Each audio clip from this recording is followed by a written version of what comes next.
오늘 우리에게 주시는 하나님의 말씀은 창세기 40장 9절에서 15절, 23절입니다.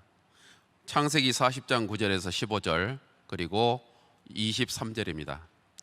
술 맡은 관원장이 그의 꿈을 요셉에게 말하여 이르되 내가 꿈에 보니 내 앞에 포도나무가 서 있는데 그 나무에 세 가지가 있고 싹이 나서 꽃이 피고 포도송이가 익었고 내 손에 바로의 잔이 있기로 내가 포도를 따서 그 즙을 바로의 잔에 짜서 그 잔을 바로의 손에 들였노라.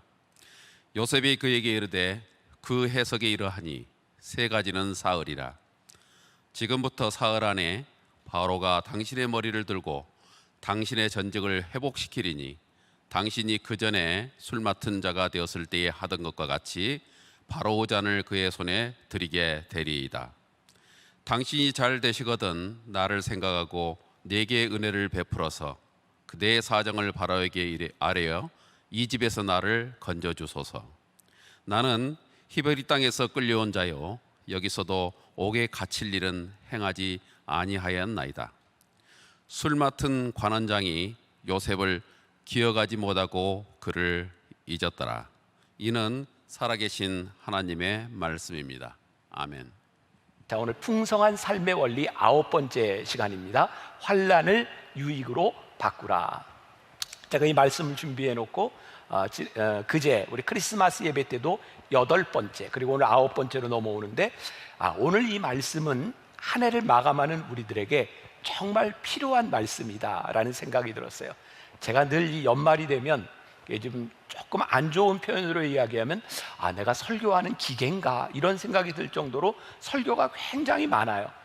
그런데 오늘 새벽에 제가 말씀을 다시 보는데 하나님께서 이런 마음을 주시더라고요. 설교하는 기계가 아니라 이 시간을 통하여 말씀을 집중할 수 있는 것이 우리들에게 굉장히 큰 영적 유익이다. 진짜 부흥회를 하는 것 같아요. 이 말씀의 시리즈를 가지고 계속되고 있어요. 그러니까 여러분들이 혹시 이 말씀의 앞부분을 잊어버렸다면 다시 여러분들이 유튜브로 들어가서 이어서 듣기를 하셔도 좋을 것 같아요. 오늘은 환난을 유익으로 바꾸라 이런 제목의 말씀입니다. 우리들에게 중요한 것이 있습니다. 환난을 바라보는 관점에 관한 거죠. 이 땅에 살고 있는 모든 사람들에게는 시험이 옵니다. 환난이 옵니다. 그런데 누군가에게는 환난이 유익이 되기도 하지만 누군가는 이 환난을 통하여 환난 때문에 넘어지고 실패자가 되기도 합니다. 우리들에게는 늘 이렇게 상반된 시각이 존재하는 것 같아요. 문제 앞에서도 동일합니다. 문제를 문제로 볼 수 있는가 하면 문제가 아닌 것으로 볼 수도 있는 거죠. 문제를 문제로만 보면 우리들의 인생이 참 곤고해지는데 문제를 문제로 보지 않을 때 우리들의 삶에 유익이 찾아옵니다. 문제는 우리들의 인생에 굉장히 난감한 것이죠. 왜냐하면 예기된 문제보다는 예기치 않은 문제들이 훨씬 더 많기 때문에 그렇습니다. 문제에 난감한 것은 문제가 해결됐다고 문제가 다 끝나는 것이 아니라 문제를 해결하고 나면 또 다음 문제가 우리들에게 찾아온다는 거예요. 여러분, 이런 인생을 부인할 사람이 누가 있겠습니까? 오늘 본문의 주인공은 요셉입니다. 요셉을 보면 그런 생각이 들어요. 만약 그의 인생은 문제 종합 선물 세트 같은 그런 인생을 산 사람이다. 잘 아는 이야기니까 제가 깊이 또 자세하게 요셉에 대한 이야기를 하지 않아요. 어렸던 시절, 소년 시절 형들에게 팔려서 이집트의 노예로 갔으니 얼마나 기구한 운명입니까? 거기에서 보디발 장군의 노예로 있으면서 그가 인정을 받았지만 또 그가 신앙을 지키기 위해서 성추행범으로 억울한 누명을 쓰고 감옥에 간 일도 있어요. 그 감옥에서 정말 꿈을 잘 해석해주고 기대를 했지만 그 기대를 저버리는 일들도 있었어요. 그의 인생의 문제는 끊이지 않고 찾아왔어요. 참 신기한 것은 성경에 그가 문제를 만날 때마다 그의 인생에는 하나님께서 함께 하셔서 그에게 형통했다라는 구절이 나오고 있어요. 참 신기한 건 하나님께서 그와 함께 하셔서 그의 인생을 형통케 하셨는데 형통한 이후에도 환난은 끊임없이 오고 있었다는 거예요. 우리의 인생 같지 않아요? 하나님 우리 문제를 해결해 주셨는데 그거로 우리들의 인생이 끝나는 것이 아니라 우리는 또 다음 문제들을 계속해서 만나고 살아가는 거죠. 그렇기 때문에 오늘 우리들에게 참 필요한 것이 있는데, 이런 환난이 우리들에게 올 때 우리는 어떤 태도로 이 환난을 맞이하느냐라고 하는 것이죠. 어차피 우리들에게 찾아오는 환난이라면 이 환난이 괜찮다, 이 환난이 우리들에게 유익이다라는 믿음을 가질 수 있으면 우리의 인생은 참 풍성해지지 않을까. 피터 윌슨이 쓴 괜찮지 않아도 괜찮아 라고 하는 책에 보면 참 공감되는 내용이 있어요. 우리 주변에 보면 누군가를 이렇게 늘 험담하는 사람, 누군가의 단점을 찾으려는 사람들이 있어요. 분명히 우리 주변에도 있어요. 근데 피터 윌슨은 이렇게 이야기를 합니다. 가만히 누군가를 반대하고 누군가의 단점을 찾으려고 하는 사람을 보면 그 사람 100%가 마음에 드는 것이 아니라 90%는 괜찮은데 10%만 마음에 들지 않아도 그 10%를 가지고 끝까지 물고 늘어진다는 거죠. 우리들이 누군가에게 상처를 받고 누군가에게 피해의식을 느낄 때 우리는 그 사람의 긍정적인 면보다는 부정적인 면을 보려고 많이 노력하는 것 같아요. 이런 인생이 우리를 점점 빈곤하게 만들어가는 거죠. 풍성함과는 거리가 멀어요. 마태복음 7장 3절부터 5절까지 해서 우리 주님이 이렇게 말씀하세요. 어찌하여 형제의 눈 속에 있는 티는 보고 내 눈 속에 있는 들보는 깨닫지 못하느냐. 보라, 내 눈 속에 들보가 있는데 어찌하여 형제에게 말하기를 나로 내 눈 속에 있는 티를 빼라 하라 하겠느냐. 외식하는 자여, 먼저 내 눈 속에서 들보를 빼어라. 그 후에야 밝히 보고 형제의 눈 속에서 티를 빼리라. 상대방의 문제를 보는 관점에서 내 삶의 문제를 먼저 바라볼 수 있고, 나의 문제가 보이지만 상대방의 좋은 점이 보이기 시작한다면 우리는 훨씬 다른 인간관계를 맺으며 살 수 있지 않을까요? 피터 윌슨의 그 제안을 우리들이 받아들인다면 우리들이 동의하지 않는 나와 다른 10%에 집중하는 것이 아니라 나와 공통점을 가지고 있고 나와 통할 수 있는 90%에 집중할 수 있다면 우리는 새로운 인간관계를 만들어갈 수 있지 않을까요? 이 말을 환난이라고 하는 것에 대입해 보겠습니다. 여러분 생각해 보세요. 여러분들의 인생에서 환난이 더 많은가요? 그렇지 않은 때가 더 많은가요? 사실 환난이 우리들에게 굉장히 강하게 와닿지만 우리의 인생을 가만히 보면 환난이 없을 때가 훨씬 더 많습니다. 정말 특별한 때를 제외하고는 우리들의 인생이 늘 환난으로 가득 찬 것은 아니에요. 결국 우리들이 어디에 집중하느냐에 대한 문제죠. 여러분, 성경에 있는 위대한 인물들을 보세요. 우리 믿음의 선진들을 바라보세요. 그들의 인생 가운데 환난이 없었던 사람들이 누가 있는가? 단지 우리들에게 오는 환난의 이유를 아는 사람과 그 이유를 모르는 사람의 차이가 있을 뿐이죠. 그래서 오늘 저는 여러분들과 함께 이 환난을 통하여 우리들이 어떻게 풍성한 삶을 살아갈 수 있는가를 함께 나누어 보려고 하는 거예요. 자, 제가 크리스마스 때 여러분들에게 전했던 말씀을 기억하시나요? 이 요셉에게 있어서 가장 위대한 신앙 고백, 그의 삶을 가장 풍성하게 만들어준 것은 창세기 50장 20절에 있는 그의 고백에서 하나님께서는 이 모든 것을 선으로 바꾸어 주셨습니다. 조금 전에 이야기했죠. 요셉의 인생이 마치 고난의 종합 선물 세트 같은 인생을 살았다고. 그런데 요셉이 어떤 고백을 하고 있어요? 하나님께서 이 모든 것을 선으로 바꾸어 주셨어요. 오늘 지금 이 말씀을 듣는 여러분들 머릿속에, 아니 지금 2020년을 살아가는 이 코로나19의 상황 가운데서 이것도 환난이고 이것도 환난이고 이것도 환난이라고 생각하는데 하나님께서 이 모든 것을 선으로 바꾸어 주셨습니다 라는 믿음을 고백하는 순간 우리들이 지금 살아가고 있는 우리의 인생에, 우리의 역사의 물줄기가 하나님의 인도하심 가운데 있는. 그러면 오늘 이 말씀을 전하고 있는 이 김병삼 목사는 어떤 마음을 가지고 있는가? 저는 오늘 그런 고백을 할 수 있을 것 같아요. 하나님께서 우리를 이 자리에 있게 하신 이유, 2020년 우리 교회뿐만 아니라 우리나라 전 인류의 사람들이 고난의 시간을 지나가게 하신 하나님의 이유, 이건 역시 하나님의 역사의 물줄기 속에 있음을 우리들은 믿습니다. 이 시간들을 통하여 하나님께서 우리를 어떻게 인도하여 가실지 우리들에게 기대가 있습니다. 이런 고백이 제 안에는 있어요. 힘들어요. 그러나 기대가 있어요. 앤디 스탠리 목사님이 쓴 부자로 살기보다 부유하게 살라라고 하는 책에 흥미로운 이야기가 하나 있습니다. 지금 이 시간을 지나가는 우리들에게 제일 중요한 거 하나, 단어를 딱 끄집어내려면 백신 아닐까요? 백신? 우리나라가 백신을 가지지 못한 것 때문에 많이들 힘들어하고 있죠. 이 백신이라고 하는 말은 본래 라틴어의 바카, 소라고 하는 말에서 유래했다고 하죠. 잘 아는 이야기입니다.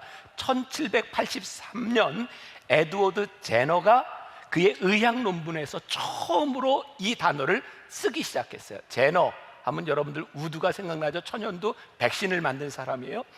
당시 영국에, 당시 유럽에 천연두가 한번 싹 마을을 휩쓸면 그 마을에 있는 아이들의 80%가 죽었다고 합니다.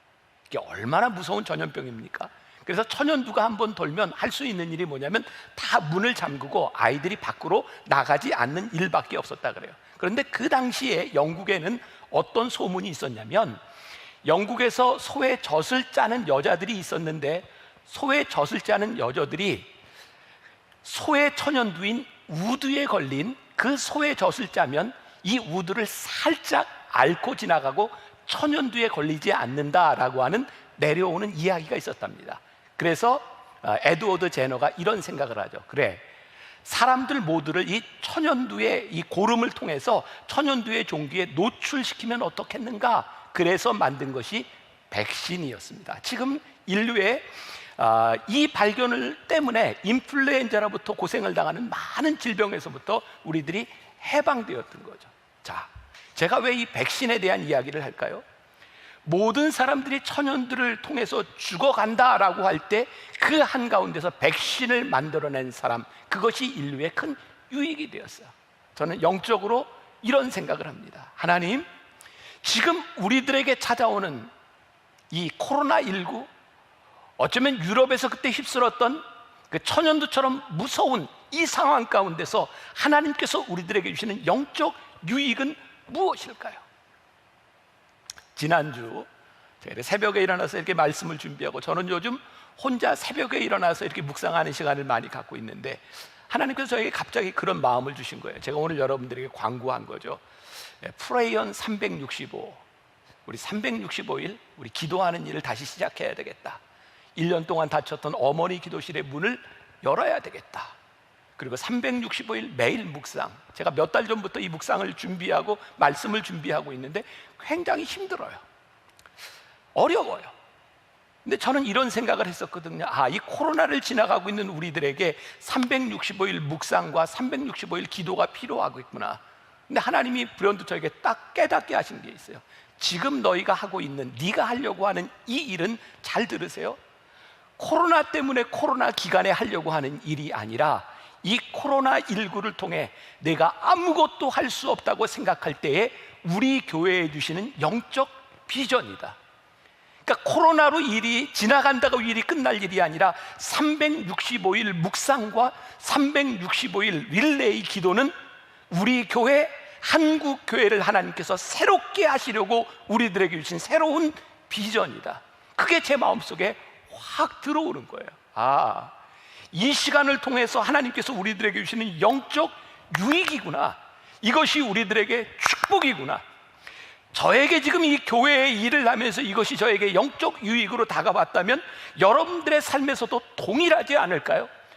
코로나19로 2020년을 정말 우울하고 힘들게 지나가는 우리들에게 이 환난을 통해서 하나님이 우리들에게 주시는 영적 유익, 하나님께서 왜 이를 우리들에게 지나가게 하셨는지 이 이유를 알 수 있는 것은 우리들에게 큰 축복이 아닐까요? 고난과 환난, 우리들은 입술로 늘 이런 이야기를 하지 않았어요. 하나님의 지혜를 우리들이 어떻게 따라갈 수 있겠습니까? 우리는 하나님을 이해할 수 없는 하나님의 일들이 얼마나 많은지 모릅니다 라고 고백을 했는데, 사실은 우리들이 이해할 수 없는 일 가운데 우리는 하나님을 부정하고 우리들의 인생을 부정할 때가 얼마나 많이 있었는지 몰라요. 진짜 우리가 하나님을 전지전능하신 하나님, 하나님이 나를 세우셨고 나를 이끌어 가시는 하나님이라고 우리들이 믿는다면, 하나님 지금 일어나고 있는 일들 우리가 이해할 수 없어요. 절망으로 끝나는 것이 아니라, 하나님 왜 이 일들을 행하셨고 이 일을 통하여 우리들이 무엇을 깨닫기를 원하세요? 라고 물어야 하는 것이 옳지 않을까요? 오늘 이 시간 예배를 드리고 말씀을 듣는 여러분들 가운데 우리가 전지전능하신 하나님을 우리들이 분명히 믿는다면, 하나님께서 우리를 이 자리에 놓으신 이 환난과 고난을 지나가게 하신 이유를 물어야 되지 않을까요? 그때 우리들에게 기대가 생기잖아요. 하나님께서 어떻게 행하실 일인지에 대한 기대. 전도서 8장 17절에 보면 지혜자가 이런 고백을 합니다. 해 아래서 행해지는 일을 사람이 능히 알아낼 수 없도다. 사람이 아무리 애써 알아보려고 할지라도 능히 알지 못하나니 비록 지혜가 아노라 할지라도 능히 알아내지 못하리로다. 이게 우리 인생이에요.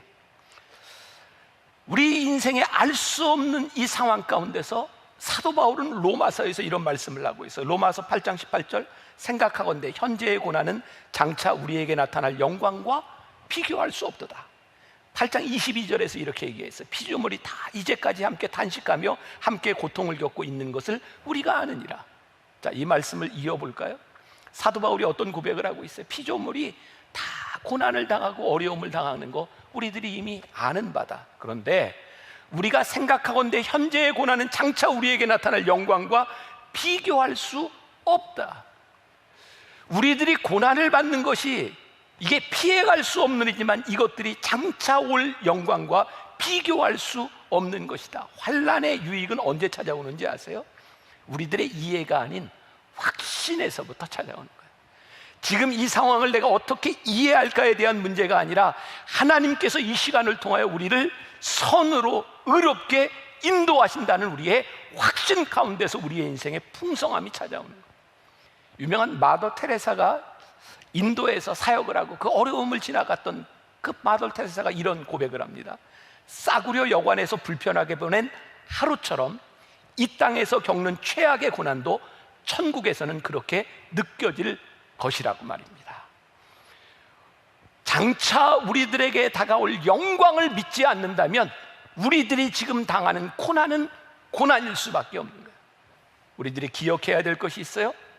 하나님을 향한 우리의 믿음이 있다고 해서 현재 당하는 고통을 대수롭지 않게 여길 수 있다는 것이 아니고, 우리에게 믿음이 있다고 해서 그 고통을 덜 수 있다는 것이 아니에요. 지금 우리들에게는 여전히 그 고통이 찾아오고 있어요. 그러나 이것이 장차 우리들에게 올 영광과 비교할 수 없음을 우리들이 믿기에 이 확신을 가지고 우리들이 이 믿음으로 살아가는 거죠. 자, 이제 풍성한 삶의 원리를 여러분들에게 이야기합니다. 환난을 유익으로 바꾸십시오. 요셉의 이야기로 들어갑니다. 오늘 창세기 40장 23절, 오늘 장로님이 마지막에 읽어주신 그 말씀 가운데 이런 구절이 있어요. 술 맡은 관원장이 요셉을 기억하지 못하고 그를 잊었더라. 자, 여러분들 성경책이 있다면 그를 잊었더라, 이 부분에 여러분들이 마크를 하셔도 좋을 것 같아요. 오늘 말씀의 초점은 여기에 있어요. 그를 잊었더라. 자, 이제 말씀을 우리들이 상상하며 우리들이 봅시다. 요셉이 얼마나 억울했을까요?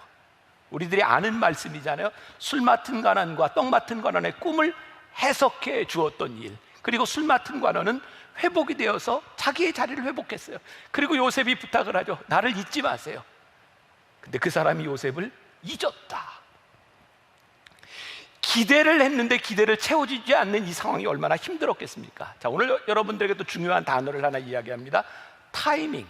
우리들이 흔히 이야기하죠. 야, 이거 타이밍이 딱 맞아. 오늘 제가 그 얘기를 하고 있어요. 퍼펙트 타이밍이라는 이야기를 하고 싶습니다. 술 맡은 관원이 요셉을 잊어버렸어요. 그런데 가장 중요한 순간에 다시 요셉을 기억하게 하셨어요. 자, 창세기 41장 1절에 보면 이렇게 되어 있어요. 만 2년 후에 바로가 꿈을 꾼 즉 자기가 나일강가에 서 있는데, 아는 이야기죠. 바로가 꿈을 꿨는데 이 꿈이 도대체 무슨 내용인지 모르겠는 거예요. 꿈을 해석하려고 하는데 2년이 지나서 술 맡은 관원이 그때의 2년 후에 요셉이라고 하는 인물을 다시 기억하게 되는 거죠. 자, 제가 상상력이 우리들에게 필요하다고 생각했어요. 이건 뭐 어디에서 나온 이야기가 아니라 제가 말씀을 묵상하며 저에게 이런 생각이 들었어요. 자, 창세기 40장 1절부터 3절, 오늘 우리가 다 읽지 않았지만 그 전에 있는 말씀인데, 그 후에 애굽 왕의 술 맡은 자와 떡 굽는 자가 그들의 주인 애굽 왕에게 범죄한지라. 바로가 그 두 관원장, 곧 술 맡은 관원장과 떡 굽는 관원장에게 노하여 그들을 친위 제장의 집 안에 있는 옥에 가두니 곧 요셉이 갇힌 곳이라. 자, 여기에 그들이 범죄했다. 자, 우리들이 역사적으로 근동지방 당시 시대의 왕이라고 하는 사람들, 그 사람들이 제일 두려워하는 게 뭐였냐면 그 당시엔 독살이었습니다. 누가 음식에 술에 독을 타면 왕은 죽는 겁니다. 그래서 술 맡은 자와 떡 맡은 관원이 된다고 하는 것은 단순히 주방장 혹은 시중을 드는 사람이 아니라 가장 신뢰할 수 있는 사람을 옆에 두었죠. 우리가 잘 아는 것처럼 권력자의 옆에 있는 사람이 권력이 있는 겁니다. 그러니까 술 맡은 자와 떡 맡은 자는 당시에 권력자였어요. 근데 이들이 범죄해서 옥에 갇히게 된 겁니다. 이 내용이 무엇인지는 모르지만 심각한 범죄를 저질렀던 거죠. 그런데 이들이 복직이 되었어요. 술 맡은 자가 복직이 되었어요. 그런데 만일 복직이 되자마자 이 사람이 왕에게 가서, 그것도 감옥에 있는 히브리인에 대한 이야기를 하면서 이 사람을 좀 구해주세요 라고 이야기를 했다면 왕이 어떻게 들었겠습니까?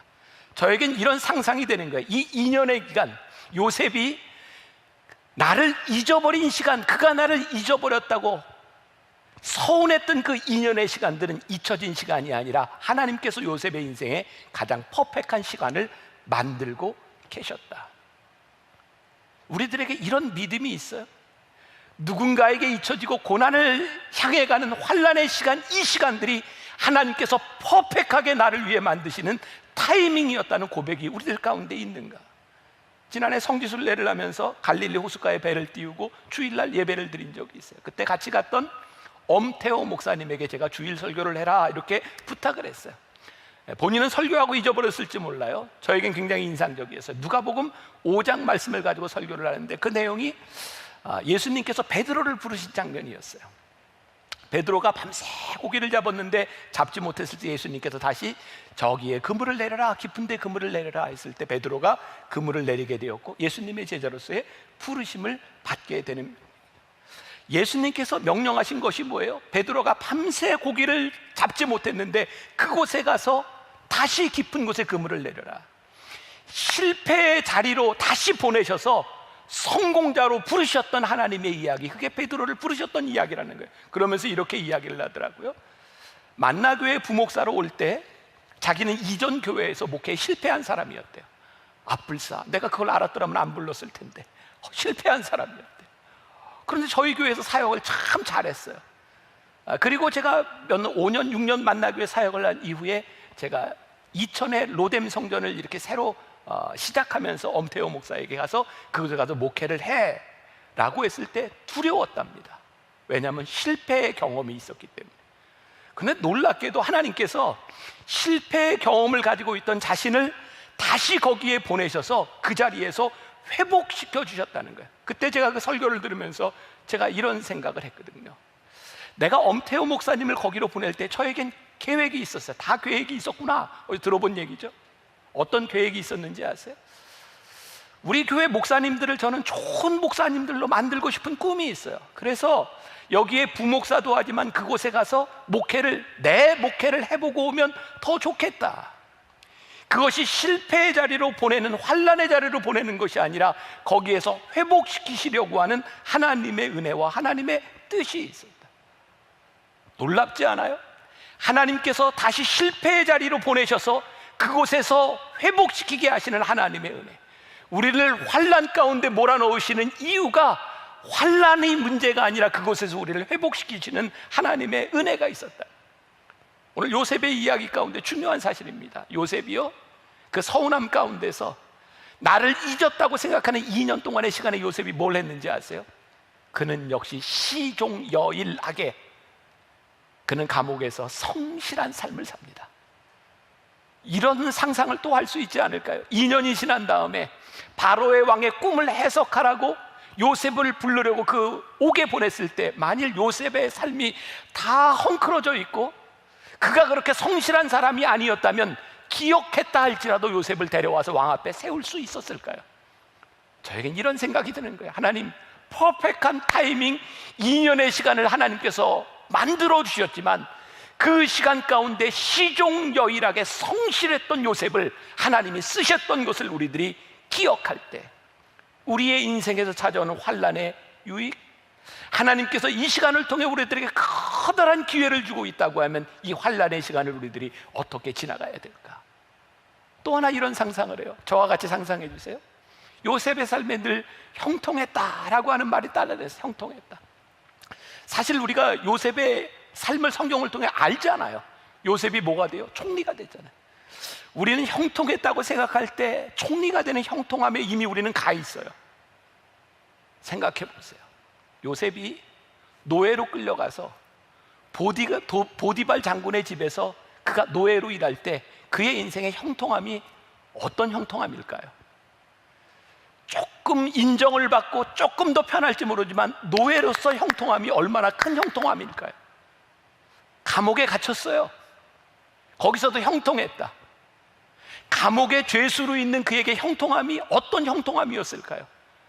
우리의 형통함이 저기 총리의 자리에 가 있기 때문에 그의 형통함을 굉장하다고 생각하지만 요셉에게 있었던 형통함은 그렇게 놀라운 형통함이 아니었어요. 근데 저는 이런 이야기를 하고 싶어요. 형통함은 형통함인 거예요.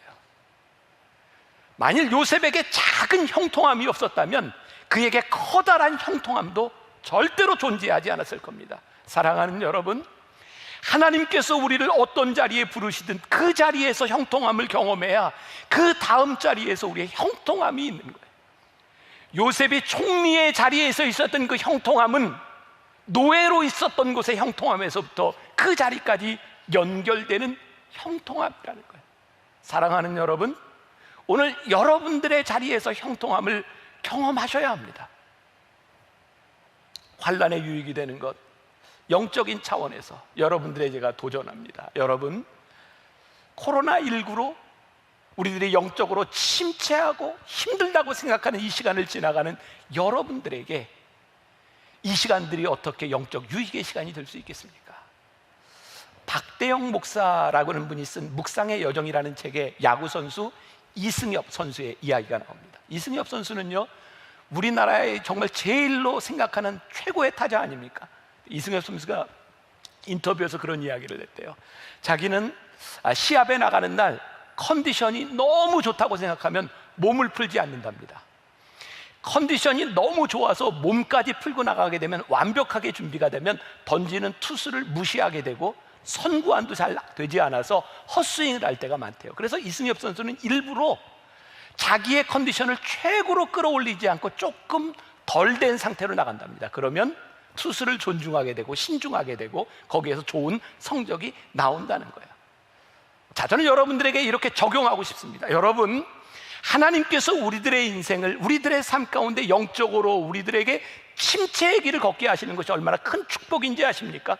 오늘 우리들에게 두려움이 찾아와야 됩니다. 하나님, 제가 영적으로 이렇게 침체해 됐습니다. 하나님, 제가 이 어려움 가운데 있습니다. 그때 우리의 영이 깨어날 수 있는 거예요. 하나님께서 우리들에게 퍼펙트한 시간과 우리들에게 편안한 시간을 주신다면 우리의 영은 거기에서 그렇게 쓰러질지 몰라요. 그런데 오늘 이 코로나19를 통해서 오늘 여러분들에게 환란의 2020년을 지나가는 우리들에게 이것이 너에게 유익이라고 말씀하고 있는 거예요. 여기에서 너희들이 깨어나라고 이야기하고 있는 거예요. 제가 좋아하는 단어가 하나 있어요. 적극적 고난. 적극적 고난. 기억하세요. 적극적 고난. 지금은 이제 해외여행들을 많이 못하지만 지난 몇 년 사이에 우리나라에 굉장히 그렇게 유행했던 코스가 하나 있습니다. 스페인의 산티아고를 걷는 거였어요. 참 신기하죠. 돈 내고 가서 걸어요. 그냥 여기서 걷지. 그냥 돈 내고 거기까지 가서 걸어. 산티아고를 순례하는 사람들의 특징이 뭐예요? 여정을 정해놓고 거기 정해놓은 데까지 가야 되는 거예요. 돌아올 수 없어. 거기 가야 잡니다. 사람들이 대개 첫날 이튿날 걸으면서 후회한답니다. 내가 돈 내고 왜 이 짓을 하나. 그런데 걷다 보면 힘든데 돌아갈 수 없는 거예요. 그래서 억지로 걸어간답니다. 근데 놀라운 것은 내가 돌아갈 수 없는 이 여정, 억지로 걸어가는, 아무것도 바라볼 수 있는 그 여정 가운데서 비로소 거기서 하나님을 묵상하게 된다는 거예요. 그래서 신앙인들이 산티아고를 걸으면서 굉장히 큰 영적 유익을 얻어요.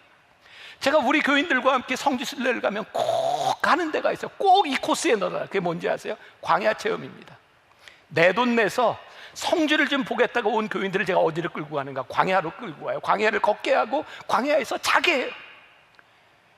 그 시간들 가운데서 광야의 체험을 통해서 우리는 하나님을 묵상해요. 그렇구나, 환란이 유익이구나. 우리들에게 환란이 없다면 어떻게 해서라도 우리들이 적극적인 고난 속에 들어가야 될 터인데 하나님께서 우리들에게 이 환란의 시간을 주셨구나. 이것이 우리들에게 영적 유익의 시간이구나. 2020년을 지나가며 마지막 주일을 지나가는 여러분들에게 2020년이 영적 유익의 시간이 되기를 간절히 소원합니다. 그래서 오늘 이렇게 고백해야 됩니다. 우리는 환난을 유익으로 바꾸는 사람들입니다.